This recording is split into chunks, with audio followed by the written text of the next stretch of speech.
திராவிட model ஆட்சி என்பதற்கு பதிலாக டெண்டர் மாடல் ஆட்சி என்பதே ஸ்டாலின் அரசுக்கு பொருத்தமான பெயராக இருக்கும் என சென்னை மக்கள் தலையில் அடித்துக் கொள்ளும் அளவிற்கு டெண்டர்களுக்கு மேல் டெண்டரை குவித்து வருகிறது சென்னை மாநகராட்சி. சென்னை மாநகராட்சி கழிவு மேலாண்மை டெண்டர் கதையை பார்த்தால் குப்பை மட்டுமல்ல, கமிஷன் கூட குவிந்து கிடக்கிறது போல எனத்தான் என்ன தோன்றுகிறது. சென்னை மாநகராட்சி திடக்கழிவு மேலாண்மை துறை சார்பில் தண்டையார்பேட்டை மற்றும் அண்ணாநகர் மண்டலங்களில் துப்புரவு பணிகளை மேற்கொள்ள உலகளாவிய ஒப்பந்தம் கோரப்பட்டது. இதற்கு கடந்த மாதம் 28ஆம் தேதி 4 ஒப்பந்தங்கள் பெறப்பட்டன. ஆனால் தற்போது அந்த ஒப்பந்தங்கள் ரத்து செய்யப்பட்டு உள்ளது. காரணம் என்ன தெரியுமா? தூய்மை சேவைகள் மிக உயர்ந்த தரத்தில் அமைய வேண்டிய தேவை உருவாகியுள்ளதாம். இதனால் முன்னதாக தயாரிக்கப்பட்ட டெண்டர் ஆவணம் தற்போது நிலவும் சேவை தேவைகளுக்கு போதுமானதாக இல்லையாம்.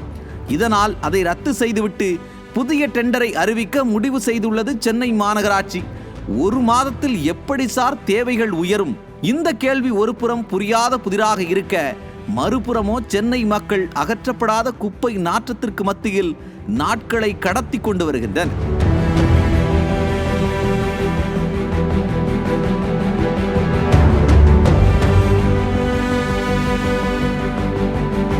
கமிஷனை மட்டும் சேகரிக்கும் ஸ்டாலின் அரசு குப்பைகளை சேகரிக்க மறுப்பதாக வேதனைப்படுகிறார்கள் சென்னை மக்கள். வீடு வீடாக சேகரிப்பு நடக்கவில்லை, சாலைகளில் குப்பை குவிந்து கிடக்கிறது என்கிறார்கள் மக்கள். கமிஷன், கலெக்ஷன், கரப்ஷன் என்பதை மட்டுமே கொள்கையாக கொண்டிருக்கும் உடன்பிறப்புகள் குப்பை சேகரிப்பை விட கமிஷன் சேகரிப்பதில் ஆர்வம் காட்டுகிறார்கள். குடிமக்கள் குப்பை வாசத்தில் மூச்சு திணற அதிகாரிகள் புதிய டெண்டர் என்ற பழைய பாடலை மீண்டும் பாடுகிறார்கள்.